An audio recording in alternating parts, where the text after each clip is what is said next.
Según el diario El País, la banca está denegando actualmente una de cada 3 hipotecas, rechazando a aquellos clientes que tienen bajos ingresos o un trabajo inestable. Por lo que os quería preguntar cuáles son los requisitos que actualmente están pidiendo las entidades bancarias para conceder una hipoteca. A mí me gustaría saber de dónde ha sacado este estudio El País, porque realmente no me cuadra para nada con los datos que tenemos nosotros.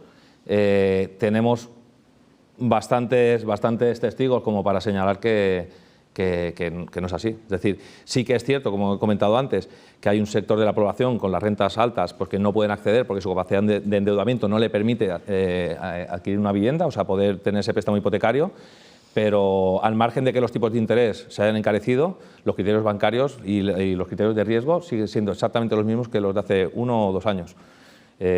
Nosotros no hemos notado esa diferencia. No piden más documentación extra, o sea, al final pues siguen pidiendo al comprador la misma documentación que pedían, pues la renta, las nóminas, el contrato fijo, o sea, indefinido, y los ratios de endeudamiento pues siguen estando entre el 30 y el 40% de sus ingresos mensuales. Por tanto, al final el criterio, o cuando hablamos de endurecimiento del criterio, yo tampoco lo acabo de percibir. Realmente no es así, o sea, trabajamos prácticamente con todas las entidades financieras del país y a nivel general todas están aplicando los mismos criterios de riesgo a nivel de financiación y están totalmente por la labor de prestar dinero para comprar vivienda. ¿Y todavía es posible conseguir una hipoteca al 100% de financiación? Sí, no es lo que quizá más le gusta a la banca, ¿vale? Y de hecho hay muchas entidades que no suelen entrar, pero sí que estamos consiguiendo financiación. Es uno de nuestros productos estrella y la verdad que se siguen firmando. Acostumbran a pedir garantías adicionales, sí que se mira un poquito más con lupa, ¿no? la solvencia del comprador, pero al final es un comprador que ha tenido menos capacidad de ahorro, por el motivo que sea, porque a lo mejor ha estado viviendo alquiler y no ha tenido la oportunidad de poder ahorrar todo el dinero necesario para aportar a la compra, pero sí se puede conseguir esta financiación, sí. María, ¿querías añadir algo?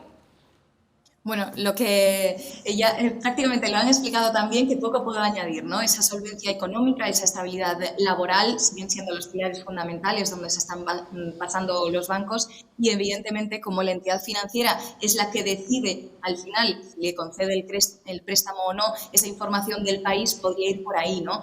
Es una de las tendencias que hemos detectado tras la pandemia y es que el hecho de querer ser propietario y la tenencia en propiedad cada vez están cogiendo más importancia, por lo tanto, un volumen mayor de ciudadanos va a acercarse o tiene la intención de comprar, pero eso no quiere decir que se están cumpliendo con los requisitos y por eso se está rechazando a más gente, pero no quiere decir que hayan cambiado los criterios de solvencia. Ahora quería cambiar un poco de tema y es que la semana pasada se aprobó definitivamente la Ley de Vivienda, cuya principal medida es la de limitar el precio del alquiler en las zonas tensionadas. Por lo tanto, ¿cómo afectará a los propietarios de vivienda y a las personas que se plantean comprar un piso esta nueva Ley de Vivienda? A ver, yo pienso que a los propietarios de viviendas, bueno, también se tiene que diferenciar lo que es gran tenedor, ¿no? Sí. Y los que no, ¿vale? Y si también esas viviendas también están en zonas tensionadas o no, ¿vale? Si, por ejemplo, para poner un ejemplo, los propietarios que tengan viviendas que no sea su segunda residencia, ¿vale? Y las tengan vacías, pues, por ejemplo, acabarán pagando un recargo en el impuesto de bienes inmuebles, en el IBI, por tener esas viviendas vacías. En el caso del inquilino que quiera alquilar, pues sí que tendrá una limitación de esta renta mensual.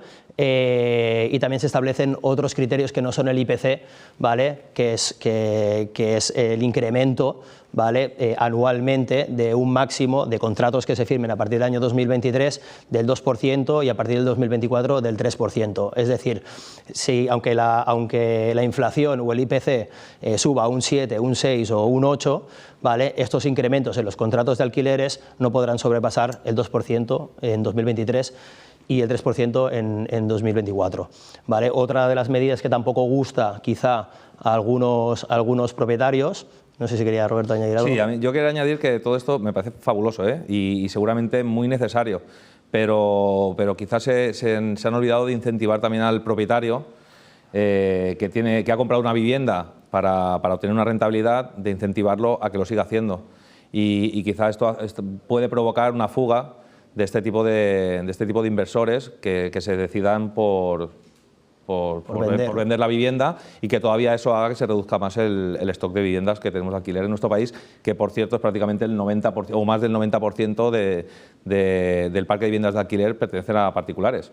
Entonces es un tema que quizá tendrían que darle una vuelta y que veremos el efecto que produce en los próximos meses. Nosotros, en cuanto a nuestros clientes, por ejemplo, yo hablaba antes de que sí que habíamos notado desde finales del año 22, bueno, desde el año 2022, incluso este primer trimestre del año, habíamos notado un incremento, un aumento en los compradores, inversores, ¿vale? Pequeño inversor, lo que decíamos, que tiene 100.000 euros, 150.000 euros, compraba una vivienda para ponerla en alquiler, ¿vale? Nosotros desde que desde que se anunció que saldría la nueva ley de la vivienda, nos han caído, o esos tipos de compradores ya tienen muchas más dudas, porque en algunos casos se sienten desprotegidos, ¿vale? Respecto al inquilino. Muchos de ellos que compraron el año pasado con nosotros nos están llamando a día de hoy diciendo que quieren poner el piso a la venta. Por tanto, ese piso va a desaparecer del parque de viviendas de alquiler. Entonces, pues eso aún puede provocar pues que si hay menos oferta y aumenta la demanda, pues estemos un poquito otra vez en lo mismo, que es lo que decía Roberto. Bueno, hay mucho propietario también que ha comprado el piso para invertir y ha pedido hipoteca, y esa hipoteca también le ha subido la cuota, y si ahora no lo puedo compensar con la subida de la renta, pues probablemente al final tenga que poner dinero y no les haga a cuenta tenerlo y decida vender. María, te escuchamos. Sí.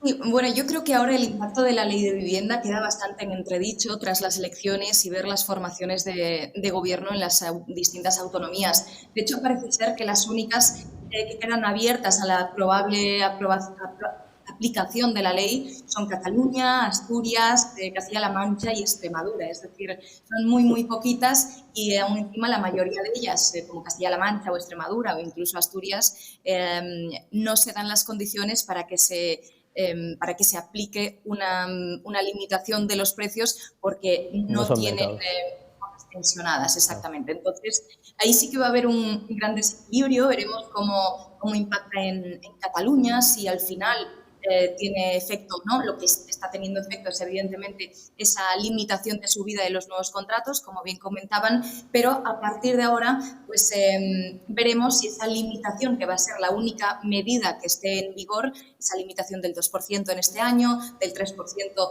en el año 2024, etcétera, etcétera. Ya veremos cómo elabora un nuevo índice a partir de 2025, pero los efectos más pronunciados van a ser, como bien decían, esa reducción de la oferta por parte de los propietarios, también de los promotores, de los inversores, y eso va a conllevar un mayor desequilibrio, ¿no?, entre la oferta y la demanda, y eso se va a ver más reflejado todavía en los precios altos. Probablemente será un respiro para estos inquilinos que verán como no les sube el precio de la inflación, ¿no? Pero sí que vamos a encontrarnos para esos inquilinos que quieran entrar de nuevo o por primera vez en el mercado, pues se van a encontrar un arrendamiento muy compacto, muy competitivo, en el que se van a crear muchas desigualdades para poder acceder a la vivienda, ya que esos cánceres de solvencia van a aumentar, buscando más seguridad y más garantías en el inquilino. Y luego seguramente también veremos, sobre todo en Cataluña, que ya lo estamos detectando, cómo los propietarios van a intentar sortear la ley buscando pues nuevas fórmulas del alquiler, ¿no? Pasando, pues, por ejemplo, a las viviendas del alquiler turístico, y eso evidentemente contrae también la oferta del alquiler residencial, o también veremos cómo se arrienda la vivienda por habitaciones, porque así se escapa pues prácticamente de la ley de los arrendamientos urbanos y solo quedan regidos por el Código Civil. Y luego a largo plazo también es bastante importante que nos vamos a encontrar con un estado de conservación de las viviendas bastante pobre, ¿no? Se desincentiva a que se invierta, a que se mejoren, a que se reformen esas viviendas. No es de extrañar que dentro de unos años nos encontremos con un parque de vivienda todavía más envejecido, todavía más antiguo, y que va a ser como el principal requisito que tengan los inquilinos para entrar, ¿no? Yo quiero una vivienda cómoda, en la que me sienta a gusto, en la que la sienta como mi hogar, y evidentemente nos vamos a encontrar pues viviendas que no son del gusto de nuestros inquilinos. Por lo tanto, pues también eso ayudará a desequilibrar la oferta y la demanda y por lo tanto eso empujará los precios al alza. Por otro lado, también hablábamos que se aprobó la Ley de la Vivienda, pero también el pasado 9 de mayo el Gobierno aprobó la creación de una línea de avales del Instituto del Crédito Oficial, el ICO, que cubrirá hasta el 20% de las hipotecas de las familias con hijos a cargo y de jóvenes de hasta 35 años, dentro de otros requisitos. ¿Qué supone entonces para la venta de viviendas la aprobación de esta línea de avales y a la concesión de hipotecas? Pues a mí me parece una medida a priori muy atractiva, pero insuficiente. Insuficiente porque bueno, han anunciado que para esta línea de avales hay 2.500 millones de euros a disposición de todas las personas que cumplan estos requisitos, ¿no? Y que quieran comprar una vivienda, pero esto realmente, hecho el cálculo y prorrateado el cálculo, corresponde aproximadamente a unas 50.000 familias. Si tomamos los datos de este 2023, solamente en febrero se firmaron casi 40.000 hipotecas en un mes, con lo cual va a ser algo prácticamente irrisorio y que creo que no va a llegar a generar un gran impacto dentro de la sociedad, ¿no? Insisto, la idea es buena, pero insuficiente. Y luego hay otra duda que se me genera, es que al final todo va a recaer, toda la responsabilidad de ese crédito hipotecario, al margen de que el Estado avale, la responsabilidad del crédito hipotecario va a recaer sobre la entidad financiera que preste el dinero. Y cada entidad financiera tiene sus propios criterios de financiación también y su propia filosofía a la hora de prestar dinero, ¿no?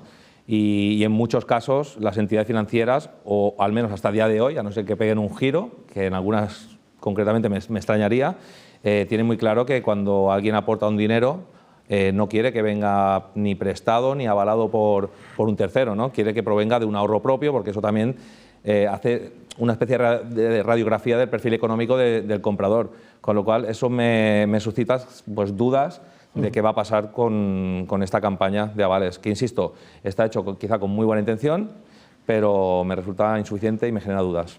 Bueno, yo creo que la intención, o sea, el sacar esta medida antes de las elecciones, yo pienso que ya está dicha la intención cuál era. Porque claro, estamos hablando que España tiene una población de 47,5 millones de habitantes, ¿vale? De los cuales de entre 20 y 35 años hay 7 millones. ¿Vale? Más o menos de media se van a prestar unos 50.000 euros, o sea, sí, 50.000 euros más o menos de media por hipoteca, ¿vale? De esta gente. Esto representa que solo 50.000 personas o familias se van a salir beneficiadas. De los 7 millones de personas que hay entre 20 y 35 años, solo el 0,7% se va a beneficiar de esta ley. Por lo tanto, yo pienso que la medida está muy bien, hay que incentivar la compra de viviendas, hay que ayudar a la gente joven, se está haciendo en otros países, pero es ni chicha ni limonada, ¿no? Como se dice. María, ¿querías añadir?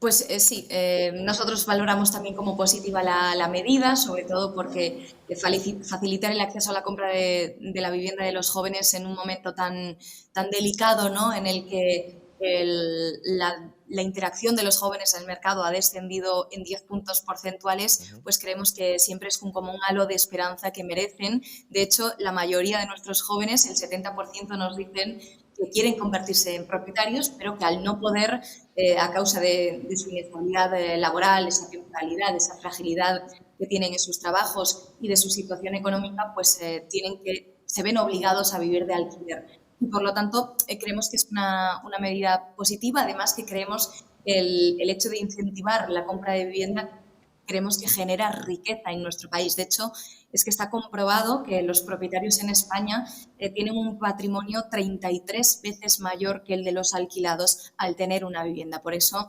el país de propietarios creemos que es algo muy, muy positivo que tenemos en España, y hacía ya mucho tiempo que no se ponían medidas sobre la mesa hacia la compra de vivienda, sino solo hacia el alquiler. Así que bienvenidas sean hasta donde lleguen, claro está.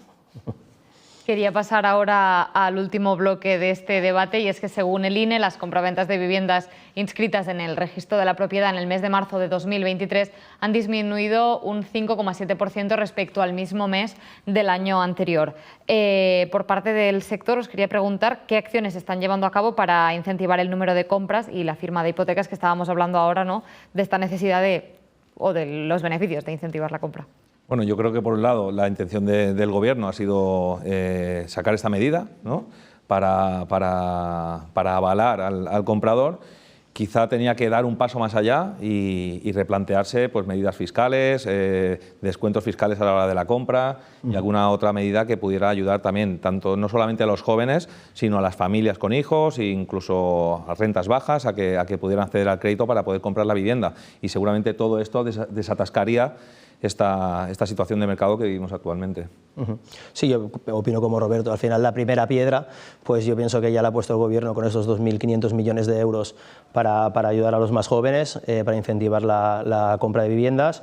Y luego, pues bueno, yo pienso que también ahora estamos en un momento ya un poco convulso políticamente, porque ayer se anunciaban también ciertas decisiones del Gobierno de adelantar elecciones al 23 de julio. Y bueno, ahora también pues es difícil saber qué es lo que va a pasar, qué decisiones se van a tomar. Igual se toman muchas decisiones, ¿vale?, también por un tema de elecciones, ¿vale?, de hacer campaña, o igual pues no se mueve prácticamente nada a la espera de que se forme nuevo gobierno, si se forma. Por parte del sector privado, yo creo que siempre ha habido una mano tendida y un consenso dentro del sector inmobiliario a través de la colaboración público-privada, ¿no?, de conseguirla y que se pueda crear pues, un marco que agrupe la vivienda, el urbanismo, el suelo, que es la materia prima, para crear pues, esa mejor o mayor accesibilidad para las personas con menos recursos, una seguridad jurídica en el mercado para nuestros propietarios y también pues, que dé confianza de cara al exterior, al inversor y también una estabilidad para que el mercado inmobiliario se pueda desenvolver de manera sana, sostenible y equilibrada, que es lo más importante. Y por esa parte yo creo que el sector lleva ya años tendiendo esa mano, solo falta que la administración pública pues, recoja ese guante. Pues con todos estos mensajes y con todas estas opiniones nos quedamos. Muchísimas gracias, Roberto Ballestero, Gracias. Albert Egea, Muchas María gracias. Matos, por habernos acompanyado en el debate de hoy. Gracias. Muchas gracias.